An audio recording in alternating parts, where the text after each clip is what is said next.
to a point where we've come to a point where we're looking back, and many congregations are looking back to the past and want to re-establish what we had. But I'd like to suggest that we've got to a point where we need to stop and take stock of what we've done, to think about why we do what we do. This is a unique time to be able to do that, and to think how we might help children come close to God. In case you'd like to read a little bit more about that, I've got a Padlet, and Margaret, I hope, will be able to let you have those details. Just some books and reading that you might want to do to help you think, how might we restart? Because too often ministry with and among children gets overlooked. There are many other things that crowd in, obviously not by you, because you're all here this evening excited about it, but we sometimes make assumptions. Watch this. Okay. They need to work on that, right? Yes, okay. Did you understand it though? No. Okay. All right. Hello? Oh, no, not this one. This is the grand finale of this one. Yeah, that's the last one.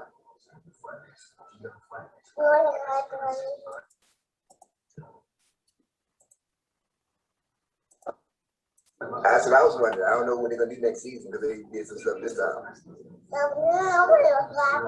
Exactly what I was thinking. Oh yeah. Right. Don't bring that again. You know what I'm saying? Don't do the same stuff. You know what I'm saying? Yeah, I was like that. Yeah. Yeah. Like, go somewhere else with that, but don't bring it here. You know what I'm saying? Yeah. That's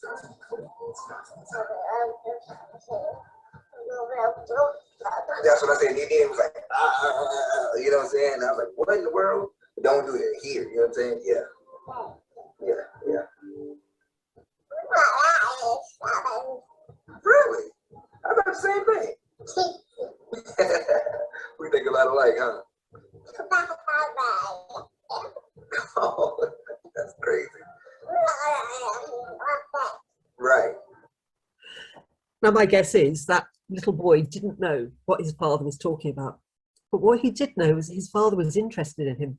They had a relationship which the father took seriously. Sometimes we think that children don't take things seriously. We make things very shallow because they're only children after all, and that they won't understand what we're doing. And that can mean that children's ministry is sometimes overlooked. Oops. But there's another assumption that's made as well. John Pridmore, in his book Playing with Icons, wrote this: if as a young child I'm given to understand that I'm not yet fully one of the Christian family, then however much I may be entertained in church by kindly and well-meaning people, I will know in my heart I am not truly welcome. We assume that children need entertaining into the kingdom of God, and I would like to challenge that. I don't think they do. There's a children's book with Geoffrey the Aardvark called This Zoo Is Not For You. And Geoffrey is actually wanting to invite all the animals to a party, but they don't get the chance to hear that because they're just going, you're not like us. And we can sometimes do that with children in church. We give the impression that church is not for children and families by the way we are, by the attitudes that some people have, by how things are. And yet we long for children to encounter and come close to God. So perhaps in this in-between time, as we're beginning to think about restarting, it's a good chance to take a quick canter through some of the research and see what it says. Maybe it will shed light on some of our practices. And perhaps one of the things we need to recognise first of all is that the biggest indicator of young people growing into an adult faith is if they've actually been actively participating in worship, not just in children's church, but with all generations together.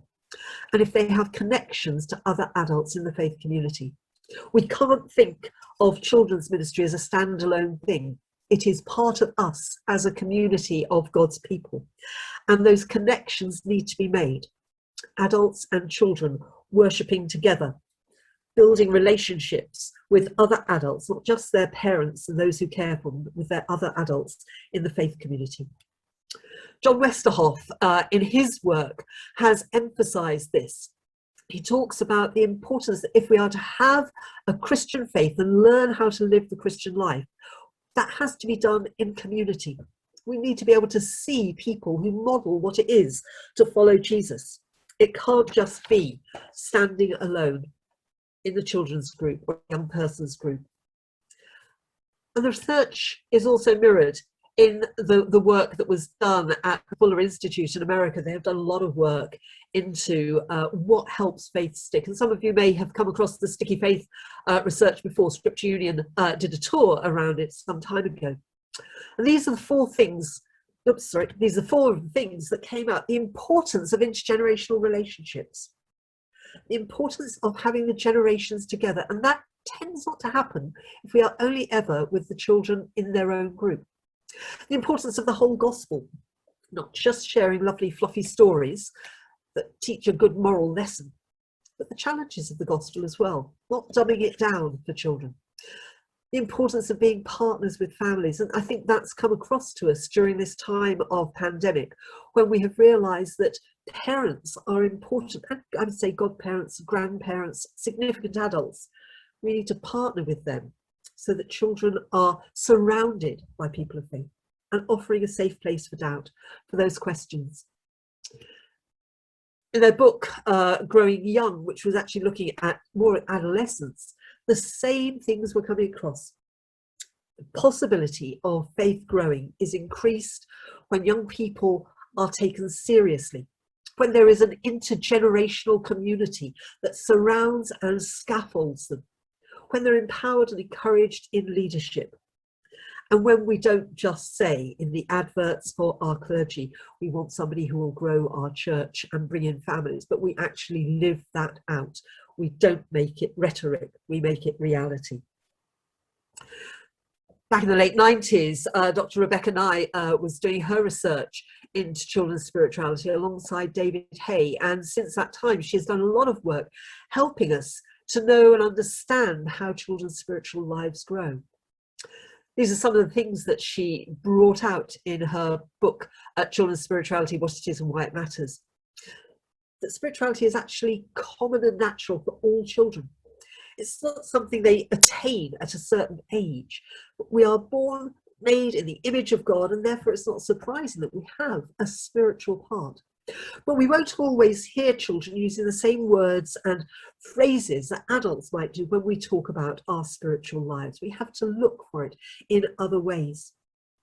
And we have to recognise that what this generation are looking for is authenticity, a faith that will change them, but also help them to change the world.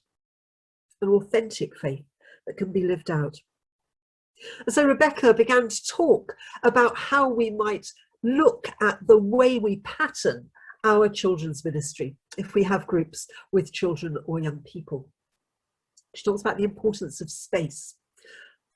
Physically, what the space looks like, but also where is the space to talk and discuss rather than being confined to the particular curriculum that our church espouses, that has told us we need to start with this activity, go on to tell the story in this way, have this craft, pray this prayer. Is there space to actually step back and say, well, maybe we need to do things differently? Maybe it's more about the process of talking rather than the product that we can then show and tell at the end of a church service. She talks about the importance of allowing space for the imagination rather than coming out with a prescribed lesson. So maybe we need to examine the materials that we're using. Where is the space for the child to say, if I was in that crowd listening to Jesus, I would have, if I were to take Jesus seriously, I might, and to begin to see themselves as disciples of Christ who are making a difference. She talks too about the importance of relationship, that we need to be building relationships, not just when we're with the children, but outside of that time. That can't just be done on a Sunday morning. Where are the places and spaces for relationships across the generations to be built? And where is the possibility of intimacy? Where is the possibility of children feeling safe enough to actually open up about what they're doing? And then finally, she talks about trust. God is already there. We don't have to do the best lesson possible, do the best activity possible for God to show up. God is already there. We have to trust that God, through the Holy Spirit, is working in and among our children. And maybe that's where we come back to the space. Where is the space for us to discover that? We also need to think, where is the space for the sacraments? Steve Dixon, who was children's advisor in the Diocese of Manchester, did a small piece of research about children who'd been admitted to communion before confirmation. And speaking to one 11-year-old boy, the child said this to him: "When I'm outside after communion, it's like you feel more stronger. And as the weeks go by, you get weaker because sometimes you think that God's not really there. Whereas you take communion, you now know that he's always there and he won't leave." The sacraments can be a really important part of the spiritual formation and growth of children and young people. And this might be a time for us to stop as congregations and start thinking, where do we introduce children to the sacraments? Have we considered the possibility of them receiving communion and receiving Christ in bread and wine before confirmation? A few years ago, we asked some young adults who are still connected with the church, what is it that made a difference that means you're still connected with the church now? I'm just going to show you a short video of what they said to us about the important things that we as church communities need to be doing. Seeds need good soil to turn into thriving plants. So we asked, what helps the seeds of faith in young people root, grow and flourish? How can we be good soil? Here's what we heard. Inclusion. There has to be some way of getting us to be part of a whole family. Young people told us they value peer groups and activities, but don't want to be separated from the main church. Intergenerational relationships are vital for faith to flourish. Equality. I was treated really maturely, really early. I was valued as a person, not just the token youth. We heard that faith flourishes when there is the chance to put it into action.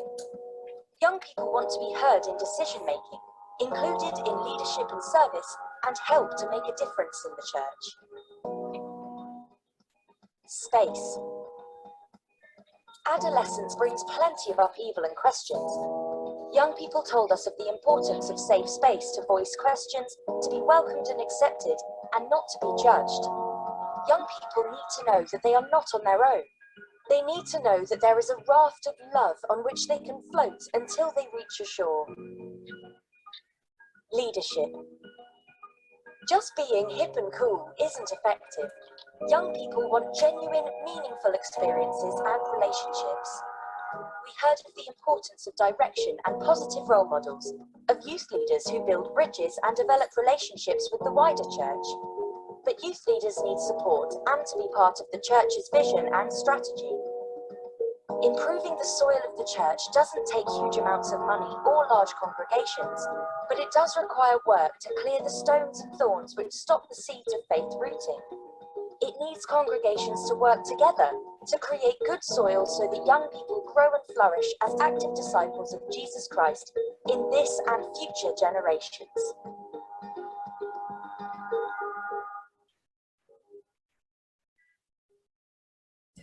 That research was being conducted in the Church of England at the same time as the research from America, and the synergy between the two, I think, is so huge that we actually need to stop and take account of what's said.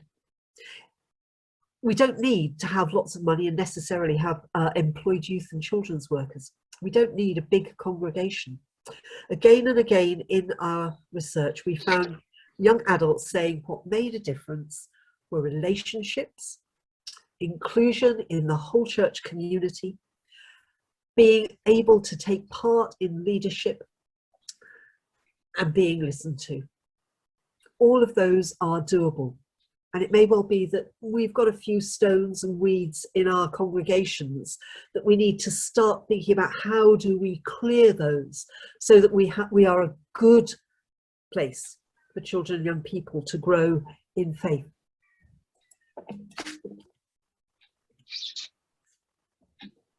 Back in 2015, Lisa Miller wrote a book called The Spiritual Child. It's actually a really good parenting book. She's Jewish. She was looking at how we develop and pay attention to the spiritual side of our children. And these are 5 of the things that she talks about. That children have a natural love of spiritual ritual and prayer. We don't need to do everything differently all the time. That scaffolding of familiarity is hugely important. She also talks about the capacity for spiritual perception. She calls it heart knowing, things that can't necessarily be put into words. So where are the opportunities for children to feel that they are being heard, even though they may not be using words to articulate it? Making the most of a child's desire to be helpful, to contribute, to do things. Do we involve children and young people in all the things that are going on in our churches? Or do we think, oh, they're too little, they won't understand, they won't want to take part? She talks about the innate specialness of family, again, that important bond between parents and carers and significant adults in a child's life. How are we helping support them in the role they're playing in helping children to grow and come closer to God? And then picking up on children's fascination with nature.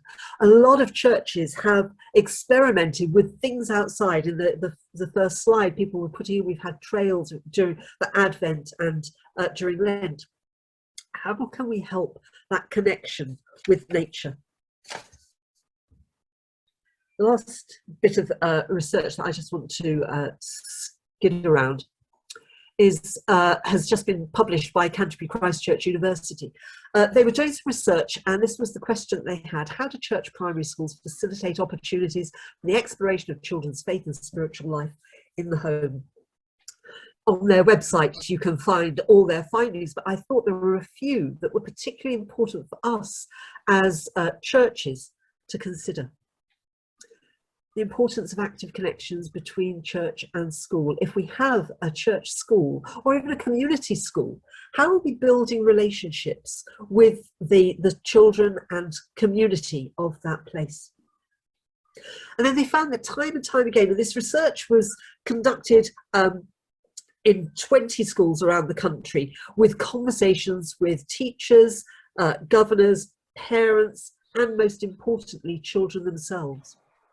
Time and time again, they talked about the importance of reflection time and space, of needing time to think about what they'd heard in assembly, of wanting to talk about it, of needing somewhere where they could stop and think again. The importance of those places where they could go just to be. Is the church a place that offers that reflection and space that children are actually longing for? They also talked about how important they felt it was that they were able to lead spiritually in their schools as well. So where are the opportunities for children and young people to take a lead in our congregations? I was talking to a 13-year-old not so long ago and said, do you go to church? Yes. What do you do? He said, well, my brother and I really want to do the sound system, but the person that does it won't let us. An adult had appropriated that role, and this young man, who probably knew what to do, wasn't being given the opportunity to have a share in that leadership. Doesn't have to necessarily be an upfront role, but how are we helping children lead us in our congregations? Where is the space for conversations around the big questions of life, the opportunities to talk about death, to talk about pain and suffering, to talk about the effects of the pandemic without having a right answer given to us? So maybe those are some of the things that we also need to think about as we begin to consider restarting. 2 weeks ago, sorry, I forgot I've got this slide up as well, because there are things that get in the way of spiritual flourishing. The obsession with stuff. If we are not helping children and young people have an understanding of the importance of God and we are more concerned about the latest things we've got, be it iPad, Android, whatever, the biggest drum kit that we could possibly have in our church, rather than saying this is about God. That is where and who we find our true being. Second was trivializing, making fun of the cute things that kids do say. That will teach them to hide what they really believe, because they'd like to get a laugh and they might say something different. They won't actually offer their inner feelings and values if they don't feel they're being listened to. And the third thing was the lack of time, our busyness. Sometimes that has shown in our churches, because we are dependent on how long somebody preaches, and we wait for the church warden to come and get us back, to come back into the service. We're running on adult time then. Maybe we need to rethink where is the space for children in our children's groups, if that is what we're coming back to. 2 weeks ago, one of the great joys of Zoom is that you can get to go to conferences all around the world without actually having to spend very much money to get there. Was at a conference run by the Children's Spirituality Summit and Intergenerate. And these were two quotes which I thought were really important. Spiritual formation of children has less to do with what curriculum we use or developmental strategy that we adopt. It has to do with our own willingness to live our life with God in vulnerable ways on display in front of them. And then Mimi Larson said, intergenerational community is the curriculum. It's not so much what we do, it's how we are, who we are alongside children and young people. And maybe in this hinterland, as we're looking at restarting, rethinking, and we've got time to stop and think, we need to also consider the hidden curriculum that happens in our churches. What language is used? Where is the recognition of children by welcomers as they come into church? What are the attitudes that children will pick up? The scowls or the stares? The lack of recognition in a service? There is a whole hidden curriculum that we need to be aware of and perhaps begin to address. So as I finish this part of the section, we'll have a few more practical things with Margaret's section and later on. These are some of the practices which can help faith grow, and perhaps we need to think, how can we incorporate these in our life as a church community? The appreciation of nature, not just having Bible stories so that we teach about a good life with a moral lesson. The place of rituals and traditions, of things that happen again and again without becoming rigid straitjackets, which are skeletons on which we hang the clothes of our beliefs and faith. The place of silence and stillness and the importance of prayer and the acts of service, the involvement, the learning how to make a difference. Maybe those things, if we begin to think of doing things in a new way, will help us come back to a new Jerusalem, a new church, which is a good place to grow old in and a good place to grow up in. Because the young, the middle-aged and the elderly are all considering how we together encounter God, how we together challenge each other, how we together live and learn. Old men and old women will come back to Jerusalem, sit on benches on the streets and spin tales, move around safely with their canes, good city to grow old in. Boys and girls will build the public parks, laughing and playing, a good city to grow up in. As we come back out of lockdown, may our churches be good cities, not just for children, but for everybody. Thank you, Margaret. Thank you. Right, we're going to swap over to my PowerPoint now, so we get a slightly different color scheme just to mix things up a bit. Right, let me get this up. I love this picture. It was Pentecost, and we were going outside and writing with chalk what we wanted the community to know about Jesus. Just like Jesus' first disciples did, they went and they told people. And these three brothers wrote hope in big letters right at the gate as we came in. And I just love that. I want to have that on the front of every church. And I want it written by children. So there have been quite a few changes since the days that this picture was drawn in. Changes in wider society that have affected church. Sunday morning may now be a busy time with activities or work schedules. More people are doing shift work than they were 50 years ago. Children may split their time between different households. They may not be in your community every Sunday. So if you see them twice a month, that may be every weekend that they're there. Family time may be closely guarded. If you've got two working parents, especially if they're not always working the same hours and barely see each other and barely see the family, and Saturdays are spent running around town doing everything you couldn't do during the week, Sunday may just be the one time you can really be together. And going and doing something then may feel like a huge amount of pressure. Most parents of small children will be probably under about 45, so they will be Gen X, millennials, and Gen Z. And so there's much more skepticism of institutions and of hierarchy and of inherited belief systems.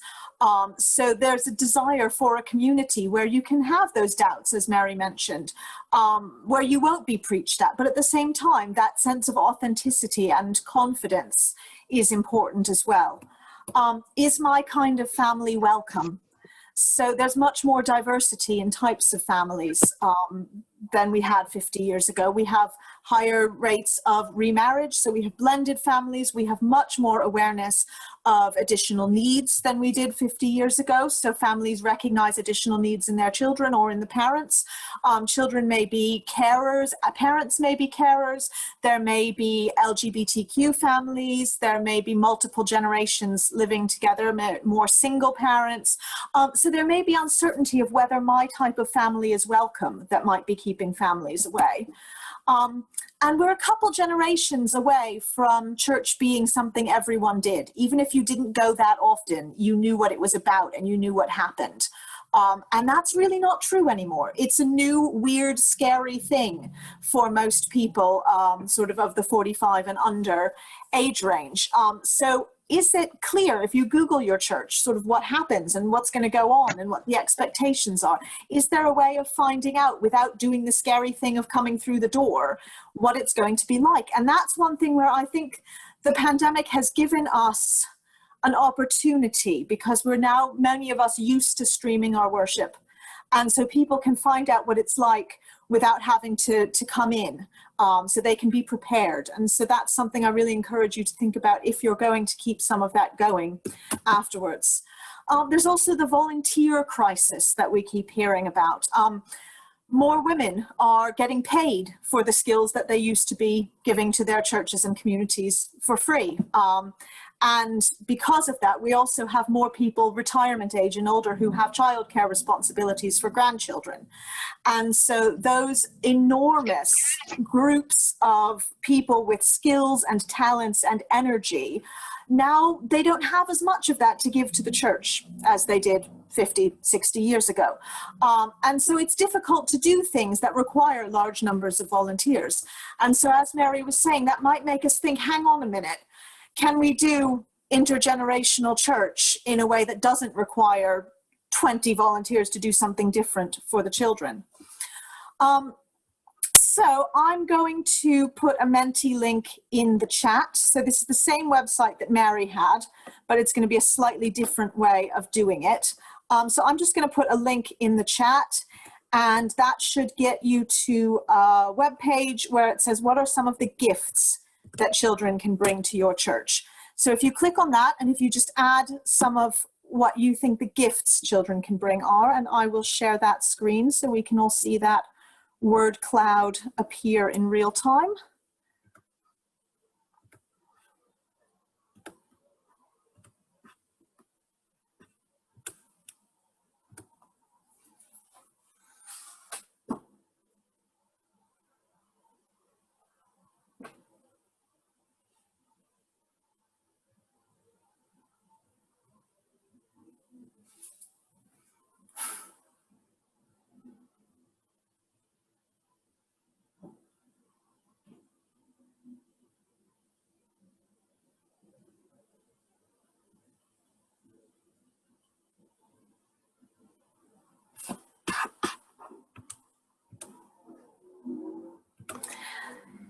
Some answers being put in the chat as well. Energy, truth, youth.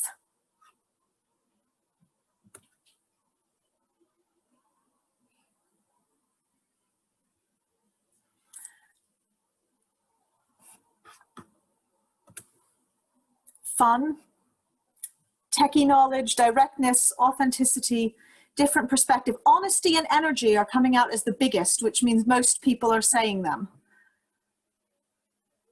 So what would a church be like that was honest, that had energy, that had questions, that had different perspectives, that had childlike wonder, that had musical gifts, that had faith, that had themselves as gifts? You don't have to do anything to be worthy, you just have to be. And now I think it's the same link, but it's going to come out as a slightly different page because I'm going to click a different present. So we'll see if this works. Now, what are some of the fears that your congregation might have? I'll click the link again, just so that you can have it. What are some of the fears about having children in your church? So there's the link in the chat. And then I'll get the website up on the screen so we can all see. So what are some of the fears that you and your congregation have about children coming to church? Noise is coming out as a big one. Distraction.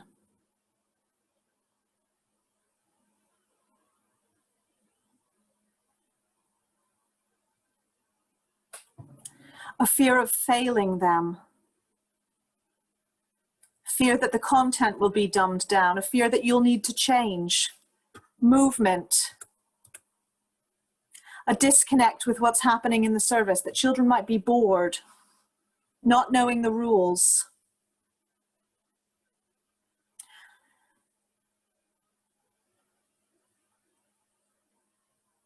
Loss of professionalism.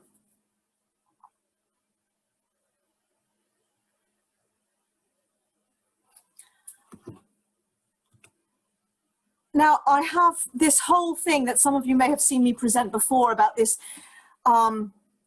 mistaken assumption we have about what church is and who church is for, that parents and other worshippers both have. This idea that church is an adult event where children are present as guests, and they have the expectations on them that guests have, i.e. that you will shut up and not bother the people that this is really for. And correcting that assumption, reminding people that this is not an adult event where children are guests, but rather this is a family event. Repeating that from the front, having a little leaflet in the service sheet that says, you know, all are welcome. If you see a parent struggling, offer them a smile and a helping hand. The sign, you know, children being present is a sign that God's church is growing and renewing. Repeating that over and over and encouraging parents to use the skills that they have for engaging their children in church as well, because often they forget they have those skills. You look at them at a puppet show and they'll sit their children on their lap and they'll point at what's happening in the front and they'll whisper about it and they'll have something for their children to touch and do. And then you bring those same parents to church and they forget they have those skills and they put the child in the footwell of the pew and they just try and get them to shut up because it's a different category in their head. So helping both your congregation and the parents that you have to remember that this is an intergenerational event. It's a family event. It's not an adult event where children are present, can help create a bit of a shift in that understanding. So I'm going to just go back to the slides now, and we'll look at a few passages from Scripture that look at imagery of children and childhood, and specifically of childlessness, and then of children being present. So we start with Genesis 18. We have the angels coming to see Abraham and Sarah and telling them that after their long wait of childlessness, their long experience of infertility, that powerful and sometimes painful word barrenness, that they will be blessed with children. They will be blessed with a child. And Sarah laughs. She can't believe it. She's cynical. She's had so much pain. She's had so much loss. She's had so much longing for children. And to be told that she will have it, that the child will come, she can't believe it because it seems impossible. The family is dying. And so perhaps that's how you feel. Perhaps that's how your church feels. Then we have Psalm 128, the image of children as a blessing, like olive plants round about thy table. So there's these new green shoots that will bear fruit. They are a blessing, a sign of stability, a sign of safety, of promise in the future. And then we have this line from John, a woman when she gives birth has sorrow because her time has come. But when she has delivered the child, she doesn't remember the anguish anymore for the joy that a human being is born into the world. And so the arrival of children is painful. It changes everything. What has been before feels like it's dying. But then once the children are there and they're safe and they're healthy and they are thriving, that pain has been forgotten and you can't imagine ever having been without them. But it's a time of transformation, and that transformation is painful. That transformation hurts because something is dying and being reborn, and you are going through that pain of labor. Perhaps that's where your community is. So some questions to think about, and again, you'll get the slides afterwards, so you may want to share these with your PCC or your church. Is our church in this text? Why or how? Which text do you most identify with? Which part seems to be most about your church? Which of these images attracts you? Blessing, of longing, of pain, creation, fruitfulness, resurrection, adoption, and transformation, all to do with childhood in those texts. Which of these words describes what you want most for your church? And which other words might be important in your church's life? So I'm going to put a poll in. This is, again, completely anonymous, so you can be as honest as you like. Why does your church want children? Choose the top 3. So it should come up on your screen. There's an other option, so if something doesn't appear there, you can add it in the chat. I'll give you about a minute to have a vote.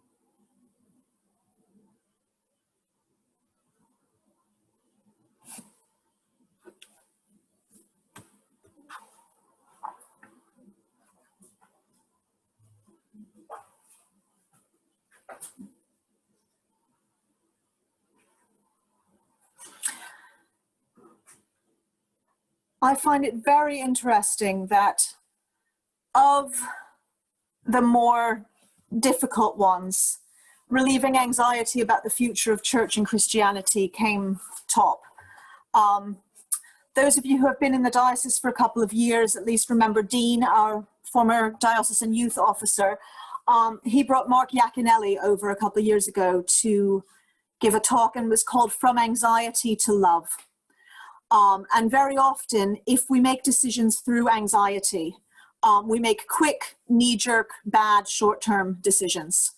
And if we're anxious about children and young people and just desperate to keep them around, we let that get in the way of our being able to love them.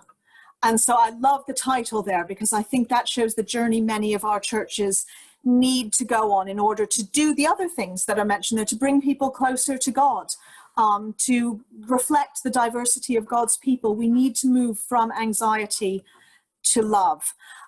So some of the ways that we can do that we can start connecting with children and families in our communities and reaching out to them with love so that we can all draw closer to God. Can look at our community. Where are children present in your community. So if you have no connections with children in your church at all, look around your community and try to figure out where children are present and what they need. Do you have a school? When I was a children's worker, we sent champagne and chocolates down to our primary school, which was a state school. We had no connection with them, at the end of SATS week, with a big card that just said, "We've been praying for you, have some champagne and chocolates on us, you survived exam season." And we didn't ask anything in return. We just said, "Here's a gift." And they almost cried. They were just so grateful to have something just given to them and to have their hard work recognized. Is there a children's center or nursery? Recreation grounds, playgrounds? Do you have contact with health visitors and NCT classes? The birth of a child is an intensely spiritual experience, and parents are asking the big questions about life at that time in a way that we often forget on a day-to-day basis. Are there charities serving children and families? Do you have a food bank that families use? Can you chuck some children's books in with the food? Can you be present and read while the parents are collecting their food? Can you connect with children that way? Is there a library with a children's section? Have you made connections with the librarians? Many other things that you can think of in your communities, but those are just some ways to start. And then look at your church. Do you have grandparents in your church? How many baptisms have you had in the last 5 years? And do you have those families' email addresses? Can you invite them to things? Are there things to invite them to? Do you regularly pray for children and their concerns? So even if you have no children present in your church at all, in your intercessions, do you pray for children as well as the poor, the sick, the vulnerable? Do you remember that children exist and pray for them? Do you have a safe place for under fives and their carers? This is St. Albans Warner's End, their pray and play corner, where they can still participate in the service. Are children included in your map? So either you could have a goal specifically about children, or if you have another goal, think about how children are included in that. So if you want to make your church an eco-church, how can children be included in that process? What skills do people have in your congregation that could help in ministry with children? So not just being good with kids, but knitters to make baptism gifts, someone who's really skilled at admin, who can send out email invitations and baptism anniversary cards. Does anyone on your PCC have childcare responsibilities? Is there anyone there to speak for those who are raising children, even if it's only part-time? And finally, what makes your church special? What do you love about it? What do you want to share with others? What makes you want to throw open the doors and say, "Come and see where God is here"? And if the answer to that is nothing, then that's the work you need to do first before you can welcome children and their carers in. We have to be confident that we are inviting children to come close to God. And your church doesn't have to be perfect. No church is. But if you're worried about whether this is a good place, then that ground needs to be made good soil before those seeds that Mary talked about can be planted. So I'm just going to mention a couple more things and then quickly hand back to Mary before we send you into breakout rooms. So looking at your church and your community, to think about where you could begin to make contact most easily with children and families. What can you offer? What do you have to give?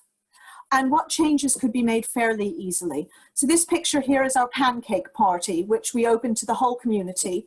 And we did a little act of worship at the end of it that marked the transition into Lent, because most children wouldn't be there for Ash Wednesday. So here we are ashing each other with ash that we've made from things that we've burned. Parents and godparents are asked at baptism, will you care for them and help them to take their place within the life and worship of Christ's church? That assumes that there is a place for them to take. If there is no place for that child within the life and worship of Christ's church, how can parents and godparents fulfill this promise? If we haven't created a place for children to take, if there is no place for children to be, then parents, we are cutting them off. They cannot fulfill their promise unless we have created that space for them to do it. So I'm going to hand back to Mary now, who will take us through to about 8 o'clock, and then we'll have breakout rooms, and then we'll have a Q&A.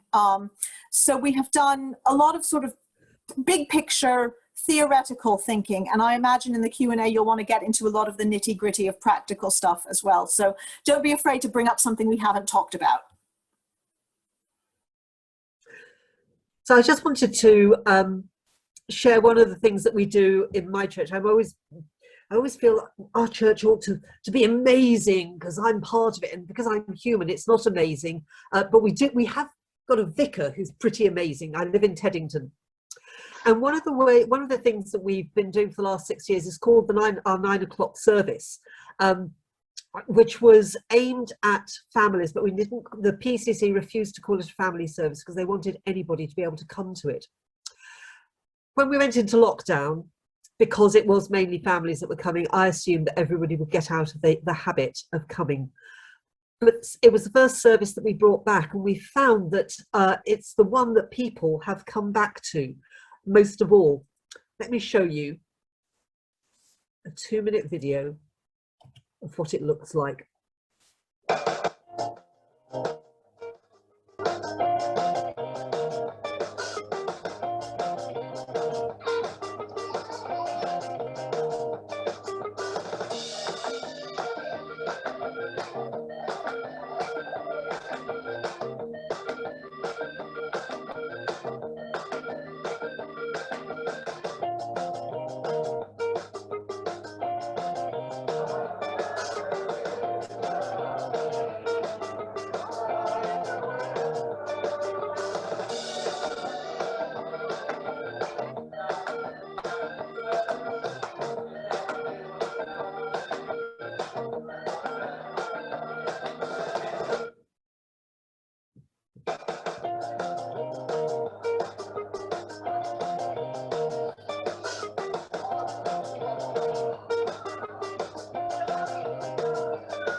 We're a pretty trad church. We wear robes, we like our liturgy, and so we wanted what we did with families to reflect that. And the principles I think that we found have been important are to have something every week. Our families don't have diaries that say 3rd Sunday of the 4th month of the 5th year will be the all-age service. They don't do that. 9 o'clock on a Sunday, they know church will happen, holiday time and everything. All the jobs that can be done by other people, so probably the only thing that can't be is consecrating the elements. We write onto big sheets, and as people arrive, they choose their job for the day. And we do have 2 or 3 young people who come in and they want to read the Bible. So we use a version called God's Word, My Voice, which is easy enough for an 8-year-old to pick up and read, and they will read that. So we've worked out what are the jobs that they can feel involved in, and their parents help them. And we also use a familiar structure. We use the collect of the day. We use we have confession. We will have obviously an interactive talk, but we try to make sure that it reflects how we are as church, so that this isn't a separate service. People who come from, and because it's the first service that came back after lockdown, we had a number of our congregation who go to the 10 o'clock come along, and they felt at home. So I just offer that because it's very easy, even if you aren't starting your children's groups again, to have some of the jobs that could just be done by other people. It doesn't have to be the children as they arrive in church. Margaret, I think we'll leave the spiritual styles and see if we've got time later on, because I think maybe people would prefer to go into chat rooms now. They've sat and listened to you and me telling them everything. They can now pull it apart and say, but how would that work in my congregation with what I've got? Excellent. Well, I am about halfway through creating the breakout rooms. So if you I give can me... carry on talking while you create the breakout rooms. Yeah, I'm just making sure that you get a break, that's all. So not sending you to one. That's fine. So we've discovered also, because the service is very short, 25 minutes or 35 if we include communion, and we wanted to include communion because we wanted the whole of the range of worship to be there.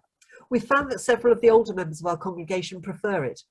They know it's going to be noisy, so it's not that they are coming into a space they know will be noisy. They also know their bladders can cope with it.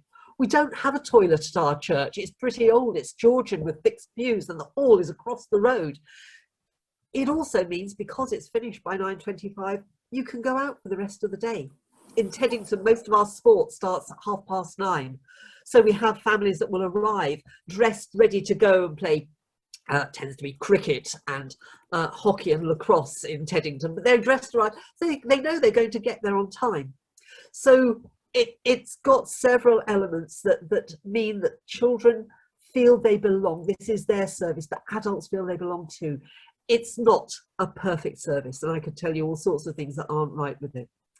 But it's one in which, without investing lots of money, without having huge numbers of people, it's one that has elements that could be incorporated into almost anything as you go back. Margaret, I think you've got those magic breakout rooms ready. I am going to quote you one last time before I send people into breakout rooms.